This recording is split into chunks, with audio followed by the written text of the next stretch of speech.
ओम शांति। आज आम शुणा 12 अगस्ट 2026 बाबांकर महावाक्य। मिठे बचे बाबा स्मृति रहिबा द्वारा दशा भल रही थाए। एबे तुम उपर बृहस्पतिर दशा रही से तुमर उन्नतिर समय चली। जी आम जिते बाबांकर स्मृति रहिबा बाबांकर याद रहिबा आमर दशा बदल जीवो। कहछन ना दे दान तो छुटे ग्रहण। जदि आम ब्राह्मण को दान दबा ताहले आमर ग्रह दोष तुटिଯିब कटिଯିब कहते। एक्चुअली परमात्मा को जो आम ध्यान करछु सतरे आमर ग्रह दोष कटि जाउछि, आमर भाग्य बदली जाउछि, आम उपरे बृहस्पतिर दशा आछुछि। सेथिपई तो आमर उन्नतिर समय अब चली। प्रश्न, जदि जोग उपरे संपूर्ण ध्यान ना तेबे तार परिणाम कौन होता है? निरंतर बाबा स्मृति रहिबार उपाय सब कौन? जोगरे ध्यान न देले रिजल्ट कौन हम? लाइफ कौन हम? भविष्य कौन हम? तेणु निरंतर बाबा स्मृति रहिबार उपाय सब आम जानिबा निहाती आवश्यक। उत्तर, जदि जोग उपरे संपूर्ण ध्यान नहीं तेबे चालू चालू मायार प्रवेशता हो जाए। तेणु तलक खसी पड़ती। हेल्ले तो बाबा नथले माया, बाबा याद न कले मायार प्रवेशता, बाबा याद कले ऊर्ध्वगामी, बाबा को भूली गले माया प्रवेश करिकी तलू खसी दूची। देह अभिमानी हुई अनेक प्रकार भूल करी चली थांती। माया उल्टा कर्म करी चली थाए, पतित करती थाए। बाबा आमको पवित्र करछंती, आत्म अभिमानी करछंती। भाग्य कर्म चरित्र सुधारुचंती, किंतु जोग न कले देह अभिमानी है अनेक प्रकार भूल करछु। माया उल्टा कर्म करुची, आमको पतित कर दूची। निरंतर बाबा स्मृति रही मुखरे अधिक कथबार्ता कर नहीं, क्रोध कर नहीं। देह सहित सबू किछि भूली मु आत्मा परमात्मा संतान अभ्यास कर। बाबा निराकार, तांकर शरीर नहीं। सी तांको सहित कथा आम कौन से भाषार आवश्यक नहीं। आमको व्यक्तर आसवा कथा कहिबार किछि आवश्यक नहीं। भाव को निकट कहउछन ना, जे जेते भावना रे परमात्मा को ध्यान करिवो से परमात्मा से निकटतर हो पारे। हेले ध्यान करिबा कले मौन निहाती आवश्यक। तेणु बाबा कहले निरंतर बाबा स्मृति रही मुखर अधिक कथबार्ता करने। बाह्य मुख्य में परमात्मा सहित कनेक्टेड हो पारे। क्रोध करनी, देह सहित सबकिछि भूली मु आत्मा परमात्मा संतान ए अभ्यास करियार अछि। जोग बल द्वारा कौन सब प्राप्ति होता है सेगुड़ी को स्मृति रे रख। रखिले जोटी प्राप्ति सेठी मन, जोटी किछि मिलुची आमे ताकू मने पकाउछु। तेणु जोग द्वारा कौन प्राप्ति ताकू मने पकेबा आ बाबा को याद करिबा। गीत अछि ओम नमः शिवाय। ओम शांति। मधुर आत्मिक संतान माने आत्मार पिता शिव बाबांकर महिमा शुणिले जेबे पाप बढ़ी जाए, अर्थात मनुष्य पापात्मा हो जाती, सेते बेले जाई पतित पावन बाबा आसी पतित मानंकु पावन करिथांती। से अनादि अविनाशी बाबांकर ही महिमा रही। तांकु वृक्षपति मध्य कहा जाउछि। वर्तमान अविनाशी बाबांक द्वारा बेहद्र बृहस्पति दशा तुम उपरे पड़िछि। बेहद्र बाबांक द्वारा अविनाशी बाबांक द्वारा बेहद्र अविनाशी बृहस्पति दशा आम उपरे पड़िछि। वाह भाग्य मोर, वाह वाह बाबा मोर, वाह वाह ड्रामा, वाह। स्वतंत्र और साधारण दुईटी अक्षर रही ना, यार अर्थ मध्य एठारे सिद्ध होछि। बृहस्पति दशा द्वारा स्वतंत्र रूपे भारत जीवन मुक्त हो जाउछि, अर्थात निजर स्वराज्य पद पाउछि। कारण सत्य पिता जहाँको सत्य कह जाउछि, ट्रुथ कह जाउछि, से आसी हमको नररु नारायण करौछन्ते। भगवान सत्यम शिवम सुंदरम आसीचन्ते आमको निज समान गढ़िबा पई। आमे साधारण मनीष कंटा परी हेचु। परमात्मा आसी सत्य गीता ज्ञान दे आमको सत्य नारायण कर दउछन्ते। तेणु लोक सत्य नारायण व्रत करछन्ते नारायण को पाइबा पई, किंतु आमे सत्य नारायण कथा शुणुचु परमात्मा पाखरु। शुणी शुणी सत्ୟରେ ନରରୁ ନାରାୟଣ ହେଉଛୁ। ଆଉ ଯେଉଁମାନେ ରହିଲେ ସେମାନେ କ୍ରମାନ୍ୱୟରେ ନିଜ ନିଜ ଧର୍ମର ବିଭାଗକୁ ଯାଇ ରହିବେ ଏବଂ କ୍ରମାନ୍ୱୟରେ ଆସିବେ। କଳିଯୁଗର ଶେଷ ପର୍ଯ୍ୟନ୍ତ ଆସି ଚାଲିଥାନ୍ତି। ପ୍ରତ୍ୟେକ ଆତ୍ମାକୁ ନିଜ ନିଜ ଧର୍ମରେ ନିଜସ୍ୱ ଅଭିନୟ ମିଳିଛି। ରାଜତ୍ୱରେ ରାଜାରୁ ଆରମ୍ଭ କରି ପ୍ରଜା ପର୍ଯ୍ୟନ୍ତ ସମସ୍ତଙ୍କୁ ନିଜ ନିଜର ଅଭିନୟ ମିଳିଛି। ନାଟକ ହେଉଛି ହିଁ ରାଜାଠାରୁ ଆରମ୍ଭ କରି ପ୍ରଜା ପର୍ଯ୍ୟନ୍ତ ସମସ୍ତଙ୍କୁ ନିଜର ଅଭିନୟ କରିବାକୁ ପଡ଼ୁଛି।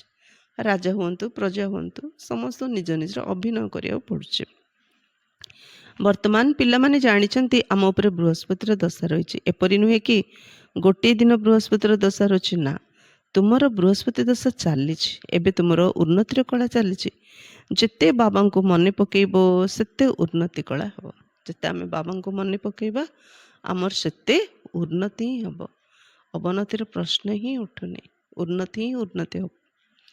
ବାବାଙ୍କୁ ଭୁଲିବା ଦ୍ୱାରା ମାୟାର ବିଘ୍ନ ଆସେ। ଏଇଟା ସବୁବେଳେ ମନେ ରଖିବା। ବାବାଙ୍କୁ ଭୁଲିଲେ ଆମର କ୍ଷତି ହିଁ କ୍ଷତି। ବାବାଙ୍କୁ ମନେ ପକାଇଲେ ଲାଭ ହିଁ ଲାଭ। କାରଣ ବାବାଙ୍କର କିଛି ସ୍ୱାର୍ଥ ହିଁ ନାହିଁ।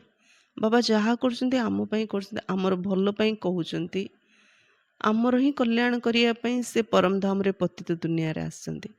ମଣିଷ କିଛି ବି ଆମ ପାଇଁ କରୁଛି, ତାର କିଛି ନା କିଛି ଆମଠୁ ଇଚ୍ଛା ରହୁଛି। କିନ୍ତୁ ଜଣେ ପରମାତ୍ମା ଆମଠୁ ତାଙ୍କର କିଛି ଇଚ୍ଛା ନାହିଁ, ସେ ଖାଲି ଆମରି ପାଇଁ ଆସିଛନ୍ତି। ତେଣୁ ତାଙ୍କୁ ସ୍ମରଣ କଲେ ଆମର ଉନ୍ନତି ହେବ। ବୃହସ୍ପତିର ଦଶା ବଢ଼ି ବଢ଼ି ଯିବ। ଯେତେ ବାବାଙ୍କୁ ମନେ ପକାଇବ ସେତେ ଉନ୍ନତି କଳା। ବାବାଙ୍କୁ ଭୁଲିବା ଦ୍ୱାରା ମାୟାର ବିଘ୍ନ ଆସୁଛି। ବାବାଙ୍କୁ ମନେ ପକାଇଲେ ଦଶା ଭଲ ହୋଇଥାଏ। ଭଲ ଭାବରେ ମନେ ନ ପକାଇଲେ ନିଶ୍ଚୟ ତଳକୁ ଖସିଯିବ। ପୁଣି ତାଙ୍କ ଦ୍ୱାରା କିଛି ନା କିଛି ଭୁଲ ହେବ। ଯେଉଁମାନେ ବାବାଙ୍କୁ ଭୁଲି ଯାଉଛନ୍ତି ସେମାନଙ୍କ ଦ୍ୱାରା ଭୁଲ ତ କିଛି ନା କିଛି ନିଶ୍ଚୟ ହେବ। ବାବା ବୁଝାଉଛନ୍ତି ଡ୍ରାମା ଅନୁସାରେ ସବୁ ଧର୍ମ ଅବଲମ୍ବୀମାନେ ପରସ୍ପର ଆଗ ପଛ ହୋଇ ଅଭିନୟ କରିବା ପାଇଁ ଆସିଥାନ୍ତି। ପିଲାମାନେ ଜାଣିଛନ୍ତି ସ୍ୱର୍ଗର ଦଶା ଅର୍ଥାତ୍ ଜୀବନ ମୁକ୍ତିର ଦଶା ଏବେ ଆମ ଉପରେ ପଡ଼ିଛି। ଏ ଡ୍ରାମାରେ ବାବା ବୁଝାଉଛନ୍ତି ପିଲାମାନେ ଯେତେ ସମ୍ଭବ ମନ୍ମନାଭବ ହୋଇ ରୁହ। ବାବାଙ୍କ ସ୍ମୃତିରେ ନ ରହିବା ଦ୍ୱାରା ସ୍ଥିତି ତଳକୁ ଖସି ଯାଉଛି। ଜ୍ଞାନ କେବେ ତଳକୁ ଖସି ନଥାଏ, ସ୍ମୃତିରେ ନ ରହୁଥିବାରୁ ତଳେ ପଡ଼ିଯାଉଛନ୍ତି। ଏହା ଉପରେ ହିଁ ଆଲ୍ଲା ଅବଲଦିନ ହାତମ ତାଇର ନାଟକ ମଧ୍ୟ କରାଯାଇଛି। ସ୍ମୃତିରେ ରହିବା ପାଇଁ ମୁଖରେ ମୁଲହରା ଅର୍ଥାତ୍ ଲୁହା ବାଟୁଳି ପକାଇ ଦେଉଥିଲେ। କାହାକୁ କ୍ରୋଧ ଆସିଲେ ମୁଖରୁ କିଛି ବାହାରିଯାଏ, ସେଥିପାଇଁ କହିଥାନ୍ତି ମୁଖରେ କିଛି ପକାଇ ଦିଅ। କଥାବାର୍ତ୍ତା ନ କଲେ କ୍ରୋଧ ଆସିବ ନାହିଁ। କ୍ରୋଧ ଯେତେବେଳେ ଆସେ ତାକୁ କଣ୍ଟ୍ରୋଲ କେମିତି କରିବା? ସାଇଲେଣ୍ଟ କେମିତି ହେବ? ବାବାଙ୍କୁ ୟାଦ କରିବା। କ'ଣ ଭାବିବା? ମୁଁ ଆତ୍ମା ଶାନ୍ତ ସ୍ୱରୂପ। ଏ ଦୁନିଆର ଅଭିନୟରେ ମୁଁ କାହିଁକି ଫସିବି? ଏବେ ଏ ଅଭିନୟ, ଏ କ୍ରୋଧର ଅଭିନୟ ମୋ ପାଇଁ ଠିକ୍ ନୁହଁ। ତେଣୁ ମୋତେ ଏ ଅଭିନୟରେ ଫସିବାର ନାହିଁ। ମୋତେ ମୋର ସ୍ୱଧର୍ମ ଶାନ୍ତିରେ ରହିବାର ଅଛି। ବାବା କହୁଛନ୍ତି କେବେ ହେଲେ କାହା ଉପରେ କ୍ରୋଧ କର ନାହିଁ। କିନ୍ତୁ ଏ କଥାକୁ ସମ୍ପୂର୍ଣ୍ଣ ଭାବେ ନ ବୁଝି ଶାସ୍ତ୍ରରେ କିଛି ନା କିଛି ଲେଖିଦେଇଛନ୍ତି। ବାବା ଯଥାର୍ଥରେ ଆସି ବୁଝାଉଛନ୍ତି। ବାବା ଆସିଲେ ତ ଯାଇ ବୁଝେଇବେ। ଯିଏ ଆସି ପୁଣି ଚାଲି ଯାଇଥାନ୍ତି ତାଙ୍କର ମହିମା ଗାୟନ କରାଯାଇଥାଏ। ଟାଗୋର ଝାନ୍ସୀର ରାଣୀ ଆସିକରି ଯାଇଛନ୍ତି, ସେଥିପାଇଁ ତାଙ୍କ ଉପରେ ନାଟକ ତିଆରି କରୁଛନ୍ତି। ଆଚ୍ଛା, ଶିବ ମଧ୍ୟ ଆସି ପୁଣି ଯାଇଛନ୍ତି, ସେଥିପାଇଁ ଶିବ ଜୟନ୍ତୀ ପାଳନ କରୁଛନ୍ତି ନା। କିନ୍ତୁ ଶିବ କେବେ ଆସିଲେ, ଆସି କ'ଣ କଲେ, ଏ କଥା ଜାଣିନାହାନ୍ତି। ସମସ୍ତଙ୍କ ଜୀବନ କାହାଣୀ ଜଣା, କିନ୍ତୁ ଶିବଙ୍କର ଜୀବନ କାହାଣୀ କାହାକୁ ଜଣା ନାହିଁ। ସେ ତ ସମଗ୍ର ସୃଷ୍ଟିର ପିତା ଅଟନ୍ତି। ନିଶ୍ଚୟ ଆସି ସମସ୍ତଙ୍କୁ ସଦ୍ଗତି ଦେଇଥିବେ। ଇସଲାମୀ ବୌଦ୍ଧ ଯିଏ ବି ଆସି ଧର୍ମ ସ୍ଥାପନ କରି ଯାଇଛନ୍ତି ତାଙ୍କର ଜୟନ୍ତୀ ପାଳନ କରୁଛନ୍ତି। ସମସ୍ତଙ୍କର ତିଥି ତାରିଖ ରହିଛି। ଏହାଙ୍କର ଅର୍ଥ ଶିବଙ୍କର ତିଥି ତାରିଖ କେହି ହେଲେ ଜାଣିନାହାନ୍ତି। 1936 ମସିହାରେ ପରମାତ୍ମା ଶିବ ବ୍ରହ୍ମାଙ୍କ ଶରୀରରେ ଦିବ୍ୟ ଅବତରଣ କରିଥିଲେ ଏବଂ ପ୍ରଥମେ 3ଟି ଶବ୍ଦ ଉଚ୍ଚାରଣ କରିଥିଲେ। କ'ଣ? ପ୍ରକାଶ ସ୍ୱରୂପମ୍ ଶିବହମ୍ ଶିବହମ୍ ଜ୍ଞାନ ସ୍ୱରୂପମ୍ ଶିବହମ୍ ଶିବହମ୍ ନିଜାନନ୍ଦ ସ୍ୱରୂପମ୍ ଶିବହମ୍ ଶିବହମ୍। କିନ୍ତୁ ତାର କୌଣସି ତିଥି କିମ୍ବା ତାରିଖ ନାହିଁ। ମାତ୍ର ଏ କଥା କାହାକୁ ହେଲେ ଜଣା ନାହିଁ। ସମସ୍ତଙ୍କର ତିଥି ତାରିଖ ରହିଛି। ଏହାଙ୍କର ଅର୍ଥାତ୍ ଶିବଙ୍କର ତିଥି ତାରିଖ କେହି ଜାଣିନାହାନ୍ତି। କହିଥାନ୍ତି ମଧ୍ୟ ଖ୍ରୀଷ୍ଟଙ୍କର ଏତେ ବର୍ଷ ପୂର୍ବରୁ ଭାରତ ସ୍ୱର୍ଗ ଥିଲା। ସ୍ୱସ୍ତିକ ଚିହ୍ନ କରିବା ସମୟରେ ସେଥିରେ ପୁରା 4 ଭାଗ କରିଥାନ୍ତି। 4 ଯୁଗ ଅଟେ। ଯୁଗର ଆୟୁ କମ୍ ବେଶୀ ହୋଇପାରିବ ନାହିଁ। ଜଗନ୍ନାଥ ପୁରୀରେ ହଣ୍ଡାରେ ମହାପ୍ରସାଦ ତିଆରି କରିଥାନ୍ତି, ପୁରା 4 ଭାଗ ହୋଇଯାଏ। ବାବା କହୁଛନ୍ତି ଭକ୍ତି ମାର୍ଗରେ ଅଗଡ଼ମ ବଗଡ଼ମ ଅର୍ଥାତ୍ ଗୋଳିଆ ଘାଣ୍ଟା କରିଦେଇଛନ୍ତି। ବର୍ତ୍ତମାନ ବାବା କହୁଛନ୍ତି ଦେହ ସହିତ ଏଠିକାର ସବୁକିଛି ଭୁଲିଯାଅ। ସବୁକିଛି ଏକ୍ୟୁରେଟ୍। 4ଟି ଯୁଗ ଏକ୍ୟୁରେଟ୍। ଗୋଟେ ଗୋଟେ ଯୁଗ 1250 ବର୍ଷ। ସେଥିପାଇଁ ତାକୁ ବୁଝିବା ପାଇଁ ଏବେ ଯାଏଁ କଳିଯୁଗ ଶେଷରେ ମଧ୍ୟ ପୁରୀ ଜଗନ୍ନାଥ ଧାମରେ ଚାଉଳ ହଣ୍ଡା, ଯେତେବେଳେ ଚାଉଳ ହାଣ୍ଡି ବସାଉଛନ୍ତି ସମାନେ 4 ଭାଗରେ ବିଭକ୍ତ ହେଇଯାଉଛି। ତେଣୁ ବାବା କହୁଛନ୍ତି ଭକ୍ତିରେ ସବୁ ଅଗଡ଼ମ ବଗଡ଼ମ ଗଳିଆ ଘାଣ୍ଟା କରିଦେଇଛନ୍ତି। ତେଣୁ ବାବା କହୁଛନ୍ତି ଏସବୁ କିଛି ଭୁଲିଯାଅ ଦେହ ସହିତ। ମୁଁ ଆତ୍ମା ପରମପିତା ପରମାତ୍ମାଙ୍କର ସନ୍ତାନଟେ, ଏ ଅଭ୍ୟାସ କର। ବାବା ସ୍ୱର୍ଗର ରଚୟିତା ହୋଇଥିବାରୁ ନିଶ୍ଚୟ ଆମକୁ ସ୍ୱର୍ଗକୁ ପଠାଇଥିବେ, ନର୍କକୁ ତ ପଠାଇବେ ନାହିଁ। ବାବା କାହାକୁ ହେଲେ ବି ନର୍କକୁ ପଠାଇ ନଥାନ୍ତି। ପ୍ରତ୍ୟେକ ଜିନିଷ ନୂଆରୁ ପୁରୁଣା, ପୁରୁଣାରୁ ନୂଆ ହେଉଛି। ଠିକ୍ ସେହିପରି ଆମେ ଯେତେବେଳେ ପରମଧାମରୁ ଆସିଥିଲେ 16 କଳା ସମ୍ପୂର୍ଣ୍ଣ ସୁଖୀ ଥିଲେ। ପୁଣି ଏବେ ଜନ୍ମ ମରଣରେ ଆସି କଳାହୀନ ସମ୍ପୂର୍ଣ୍ଣ ଦୁଃଖୀ ହେଇଛୁ। କିନ୍ତୁ ବାବା ଆମକୁ ଦୁଃଖ ଦୁନିଆ ନର୍କକୁ ପଠାଇ ନାହାନ୍ତି। ଆମକୁ ତ ବାବା ସୁଖ ଦୁନିଆ ସ୍ୱର୍ଗକୁ ପଠାଇଥିଲେ। ପ୍ରଥମେ ସମସ୍ତେ ସୁଖ ଭୋଗ କରୁଛନ୍ତି। ପ୍ରଥମେ ସୁଖ ପରେ ଦୁଃଖ। ବାବା ତ ସମସ୍ତଙ୍କର ଦୁଃଖ ହର୍ତ୍ତା ସୁଖକର୍ତ୍ତା ଅଟନ୍ତି ନା। ଆତ୍ମା ପ୍ରଥମେ ସୁଖ ପରେ ଦୁଃଖ ଦେଖିଥାଏ। ବିବେକ ମଧ୍ୟ କହୁଛି ଆମେ ପ୍ରଥମେ ସତପ୍ରଧାନ, ପୁଣି ସତ ରଜ ତମରେ ଆସୁ। ବାବା ଦୁଃଖ ହର୍ତ୍ତା ସୁଖକର୍ତ୍ତା ଅଟନ୍ତି। ତେଣୁ ଦୁଃଖ ଆସିଲେ ଆସି ଆମ ଉଦ୍ଧାର କରିଦେଉଛନ୍ତି, ଆମ ସୁଖ ଦୁନିଆର ମାଲିକ କରିଦେଉଛନ୍ତି। ପୁଣି ଆମେ ଯେତେବେଳେ ଦୁଃଖୀ ହେଉଛୁ, ମନେ ପକାଉଛେ, ପୁଣି ଆସୁଛନ୍ତି। ମାତ୍ର ଆମକୁ କେବେ ଫିଲ୍ କରୁନାହାନ୍ତି କି ଅହଙ୍କାର ଆସୁନାହାନ୍ତି କି ଆମକୁ କୌଣସି କଥାରେ ସିଏ ବାଧ୍ୟ କରୁନାହାନ୍ତି। ବିବେକ ମଧ୍ୟ କହୁଛି ଆମେ ପ୍ରଥମେ ସତପ୍ରଧାନ, ପୁଣି ସତ ରଜ ତମରେ ଆସୁ। ମନୁଷ୍ୟମାନେ ମଧ୍ୟ ବୁଝିଥାନ୍ତି। ବିଦେଶୀମାନେ ବହୁତ ସେନ୍ସିବଲ୍ ଅର୍ଥାତ୍ ବୁଦ୍ଧିମାନ ଅଟନ୍ତି। ସେଠାରେ ତ ଏପରି ବମ୍ ତିଆରି କରୁଛନ୍ତି ଯେପରି ତୁରନ୍ତ ବିନାଶ ହୋଇଯିବ। ଯେପରି ଆଜିକାଲି ମୁର୍ଦାରକୁ ଇଲେକ୍ଟ୍ରିକ୍ ଚୁଲା ଦ୍ୱାରା ତୁରନ୍ତ ଶେଷ କରିଦେଉଛନ୍ତି, ସେହିପରି ବମ୍ ଫୋପାଡ଼ିବା ଦ୍ୱାରା ନିଆଁ ଲାଗିଯାଉଥିବାରୁ ମନୁଷ୍ୟ ମଧ୍ୟ ତୁରନ୍ତ ଶେଷ ହୋଇଯିବେ। ସଂସାରରେ ନିଆଁ ଲାଗିବ। ଶବକୁ ଇଲେକ୍ଟ୍ରିକ୍ ଚୁଲା ଦ୍ୱାରା ସଂସ୍କାର ଗୋଟେ ସଙ୍ଗେ ସଙ୍ଗେ କରିଦେଉଛନ୍ତି। ଠିକ୍ ସେହିପରି ବମ୍ ଦ୍ୱାରା ମଣିଷ ମୃତ୍ୟୁବରଣ କରିବେ, ଶେଷ ହେବେ, ସଂସାରରେ ନିଆଁ ଲାଗିବ। ଏପରି ତୋଫାନ ଆସୁଛି ଯେ ଗାଁ ଗାଁ ଶେଷ ହୋଇଯାଉଛି। ପୁଣି ସେ ସମୟରେ ଏପରି କୌଣସି ବ୍ୟବସ୍ଥା ରହୁନି ଯାହାଦ୍ୱାରା କାହାକୁ ବଞ୍ଚା ଯାଇପାରିବ। ବିନାଶ ତ ନିଶ୍ଚୟ ହେବ। ପୁରୁଣା ଦୁନିଆ ଶେଷ ହୋଇଯିବ। ଗୀତାରେ ମଧ୍ୟ ବର୍ଣ୍ଣନା କରାଯାଇଛି। ବାବା ବୁଝାଉଛନ୍ତି ୟୁରୋପବାସୀ ଏପରି ବମ୍ ଛାଡ଼ିବେ ଯେ ଜଣା ପଡ଼ିବନି। ତୁମେ ପିଲାମାନେ ଜାଣିଛ କଳ୍ପ ପୂର୍ବରୁ ମଧ୍ୟ ବିନାଶ ହୋଇଥିଲା, ଏବେ ମଧ୍ୟ ହେବ। ତୁମେ ମଧ୍ୟ କଳ୍ପ ପୂର୍ବ ସଦୃଶ ପଢ଼ୁଛ। ଧୀରେ ଧୀରେ ଏହି ବୃକ୍ଷର ବୃଦ୍ଧି ହେବ। ବୃଦ୍ଧି ହୋଇ ହୋଇ ପୁଣି ସ୍ଥାପନା ହୋଇଯିବ। ଭଲ ଭଲ ଫୁଲମାନଙ୍କୁ ମଧ୍ୟ ମାୟାର ବିଘ୍ନ ଖସାଇ ଦେଉଛି। ସମ୍ପୂର୍ଣ୍ଣ ଯୋଗରେ ନ ରହିବା କାରଣରୁ ମାୟା ବିଘ୍ନ ପକାଇଥାଏ। ଭଲ ଭଲ ଫୁଲକୁ ମଧ୍ୟ ମାୟା ତଳକୁ ଖସେଇ ଦେଉଛି। କାରଣ ବାବାକୁ ଭୁଲିଲେ ମାନେ ମାୟାର ଆକର୍ଷଣରେ ଆମେ ଆକର୍ଷିତ ହେଇଯାଉଛନ୍ତି। ମାୟା ଆମକୁ ନିମ୍ନଗାମୀ ନେଇଯାଉଛି। ତେଣୁ ଯେତେ ପ୍ୟାରେ ବାବାଙ୍କୁ ୟାଦ କରିବା ଆମେ ସେତେ ନିର୍ବିଘ୍ନ ହେଇପାରିବା। ନଚେତ୍ ମାୟା ତଳକୁ ଖସେଇ ଦେବ। ୟାଦ କଲେ ମାୟା ଆମକୁ କିଛି ବିଘ୍ନ ପକାଇ ପାରିବନି। ବାବାଙ୍କର ସନ୍ତାନ ହୋଇ ପବିତ୍ରତାର ପ୍ରତିଜ୍ଞା କରି ପୁନର୍ବାର ବିକାରର ବଶୀଭୂତ ହେଲେ ନାମ ବଦନାମ କରିଦେବେ। ପୁଣି ବହୁତ ଜୋରରେ ଧକ୍କା ଲାଗିବ। ବାବା କହୁଛନ୍ତି ଏଇ କାମ ବିକାର ମାଡ଼ରେ କେବେ ହେଲେ ଆକ୍ରାନ୍ତ ହୁଅନି। ପିଲେ କାମ ବିକାରର ମାଡ଼ରେ କେବେ ହେଲେ ଆକ୍ରାନ୍ତ ହୁଅନି।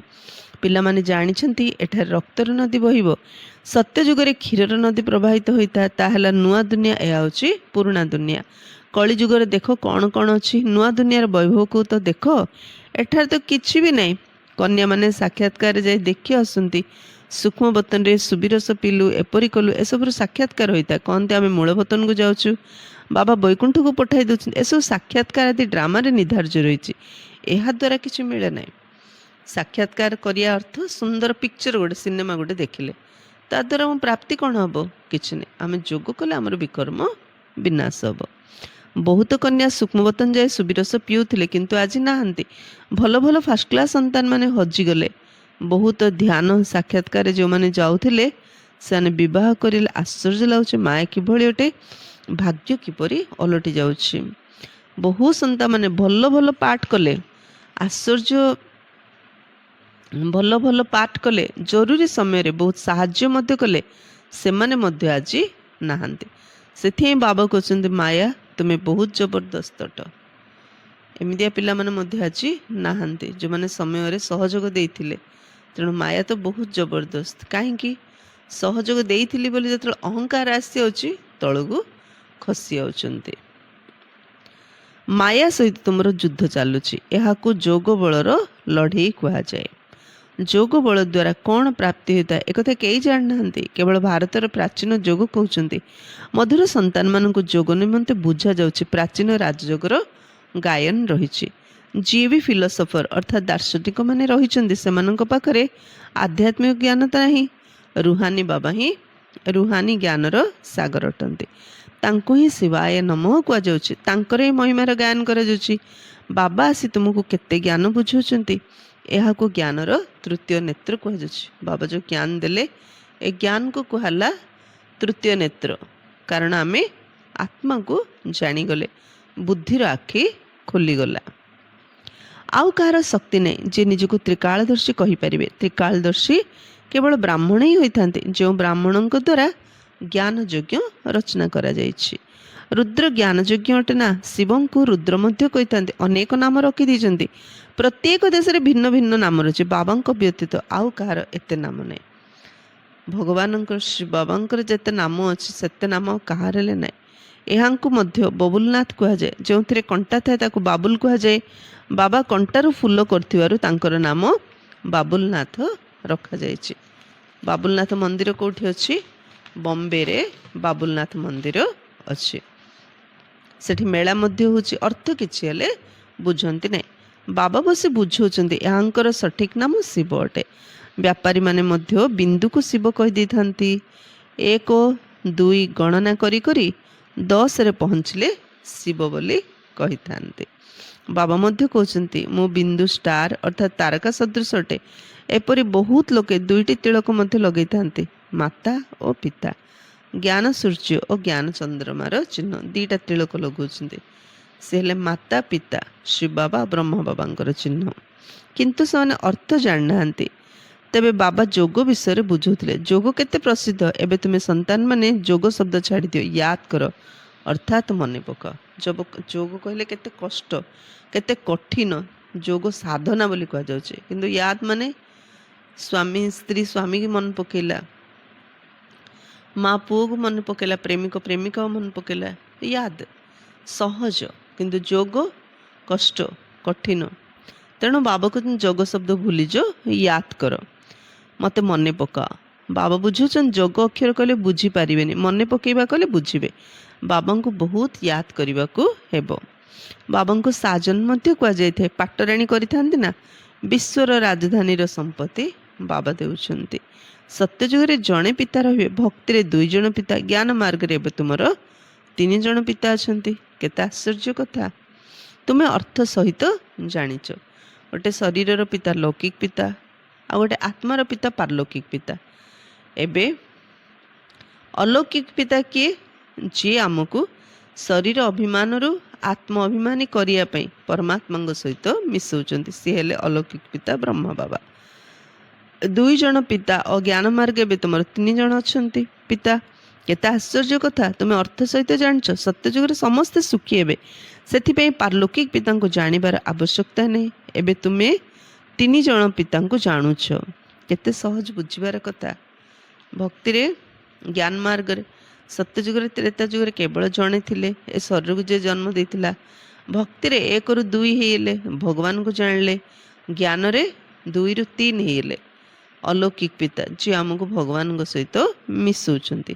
ଏସବୁ କେତେ ସହଜ ରୂପରେ ବାବା ପ୍ରତ୍ୟେକ କଥା ଆମକୁ ବୁଝେଇ ଦେଉଛନ୍ତି। ତେଣୁ ତ ତାଙ୍କୁ ଜ୍ଞାନର ସାଗର କୁହାଯାଉଛି। ଆଚ୍ଛା, मीठे मीठे सिकिला धे बच्चों प्रति माता पिता बाप दादा का याद प्यार और गुड मॉर्निंग। रूहानी बाप की रूहानी बच्चों को नमस्ते। हम रूहानी बच्चों की रूहानी बाप दादा को याद प्यार गुड मॉर्निंग और नमस्ते नमस्ते नमस्ते। धारणा पाई मुख्य सारांश नंबर 1, बाबा स्मृति रे रहिया पाई मुख द्वारा किछि हेले भी कुहनी, मुखर मौन कर, तेबे क्रोध समाप्त हो जाए। कहा उपरे भी क्रोध करिवार नाही। क्रोध कले आमे बाबा याद करि परिबानी, आम मन खराब हो, आम दिल खराब हो। आओ से बाबा स्मृति रे रहिया पाई हेले आमु किछि कई हेबनी। क्रोध तो दूर कथा, किछि बेसी कथबार्ता करि हेबनी। चुप रहिले आम बुद्धि बाबा सहित जोड़ी पारिबा। सेकेंड, ए दुख तो आमर ए निया लगिज से भूली नुआ दुनिया को मन पकईबाक हेब। बाबा सहित पवित्र रहिया पाई करिथिबा प्रतिज्ञा रे पक्का रहिबाक हेब। जेहेतु पुराना दुनिया भी विनाश हो, तेणु बाबा कहते एडी दिल लगाओनी, एडी मोह रखनी। कहीं तुम मोह रखि नष्ट होले बहुत कष्ट हम। तेणु प्रथम ही सबुठी मोह काटी दियो। व्यक्ति वस्तु वैभव दुनिया कौन जिनस तुम बुद्धि रे न हो, केवल बाबा को ही मन पकया आ पवित्र या पवित्र यार प्रतिज्ञा जो करिछु बाबा पाखरे ताकू पक्का करियार अछि। वरदान, निराकारी स्थितिर अभ्यास द्वारा मु पणिया को समाप्त करुथिबा निरहंकारी भव। वर्तमान समय सबुठार सुंदर एवं सूक्ष्म सूताटी है मु पणिया। सबुथिरे आम कौन करछु मु। ए मु शब्द ही देह अभिमान ठार ऊर्ध्व को मध्य नहीं जाए एवं देह अभिमान को मध्य नहीं आसता है। निराकार स्वरूप रही जदि मु आत्मा भावी कहवा सी आमर स्थिति को ऊर्ध्व को नहीं जाउछि। देह अभिमान राशि जदि अहंकार मु कहवा सी आम स्थिति को तल को नहीं आसछि।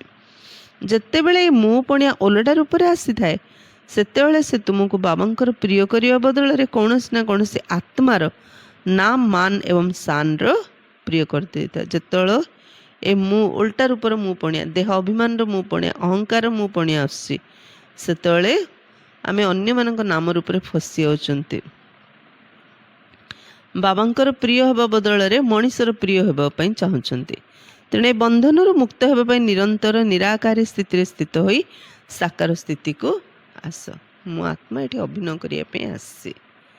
अभ्यास को स्वाभाविक नेचर परिणत कर दियो, स्वाभाविक निरहंकारी हो। मुझे निमित्त मात्र अभिनय कर। बाबा कहले अभ्यास को स्वाभाविक नेचर परिणत कर दियो जहाद्वारा निरहंकारी हो। स्लोगान, कहार खराब बा भल कथा शुणी संकल्प में घृणा भाव आसवा यह परमत अटे। कार भल मंद कथा शुणी जदि आमर संकल्प चलुची आम प्रति घृणा भावना आसे अर्थात आम भीतर मध्य अहंकार अच्छी। अहंकार थिबा जुगु आमे अन्य मानंकु सही पारना घृणा करछन्ते। तो ये मध्य परमत ना। बाबांगर श्रीमत कि अहंकार करिया नाइ ना, ये मध्य परमत। अव्यक्त ईश्वर अपवित्रतार बीज को मध्य समाप्त करी संपूर्ण स्वच्छ अर्थात पवित्र हुआ। संकल्प रे वा स्वप्न रे मध्य जेतले अपवित्रतार अंश मात्र न रहिबो तेबे कह सच्चा ब्राह्मण। एइभଳି धारणा पई गायन रहिछि, प्राण जाओ पछे धर्म न जाओ। एइभଳି साहस एइभଳି धारणा पई गायन रहिछि, प्राण जाओ पछे धर्म न जाओ। एइभଳି साहस एइभଳି दृढ़ निश्चय करथे आत्मा माने जे कौनसी प्रकार परिस्थिति रे निजर धर्म करता धारणा को रक्षा करने जहाँ भी त्याग करने को पड़ू बा सहन करने को पड़ू बा सामना करने को पड़ू बा साहस रखा पड़ू से खुशी खुशी करते पछ गुंचा दे न था। जी जीवन लक्ष्य रखीदेला मत तो पवित्र रहिबार ही अच्छी तेबे ता भितर निश्चय आसी साहस आसी खुशी रे रोची। जमदिया परिस्थिति आसले मध्य सामना करने साहस रखुची, सामना करुची मध्य, त्याग मध्य करछि, सहन मध्य करछि, किंतु करुछि सब से खुशी खुशी रे। अच्छा, ओम शांति।